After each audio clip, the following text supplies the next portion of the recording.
घेतल्या. एकतर कार्यालय आहे जे ई-ऑफिस करण्याचा जो एक उद्दिष्ट आम्ही ठेवलं होतं, जवळपास 85% आम्ही त्याचं काम पूर्ण करू शकलो. त्याचबरोबर इतर म्हणजे जवळपास 37,000 अंगणवाडी सेविकांना प्रशिक्षण असेल, भरती असेल, या सगळ्या गोष्टी आम्ही केल्या. आणि लाडकी बहीण योजना जी आहे ती महायुतीच्या सरकारची अतिशय महत्त्वाकांक्षी योजना आहे आणि त्याचा एप्रिल महिन्याचा हप्तासुद्धा लवकरच सर्व माता भगिनींच्या, लाडक्या बहिणींच्या खात्यामध्ये वितरित होणार आहे. अजितदादांचं मार्गदर्शनही मिळालं आणि त्या निमित्ताने विभागाच्या अंतर्गत ज्या वेगवेगळ्या योजना आहेत किंवा एखादं विभाग आपलं कार्यक्षेत्र आणखीन सक्षम कसं करू शकतं, ही खरं तर मूळ उद्दिष्ट या 100 दिवसाच्या कार्यक्रमाचं आहे.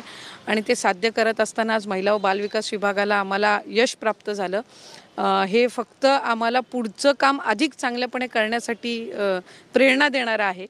आणि म्हणजे आमच्यासाठी आता एक बेंचमार्क आम्ही सेट करून ठेवला आहे की याच्या पुढेच आपल्याला आणखीन जायचं आहे.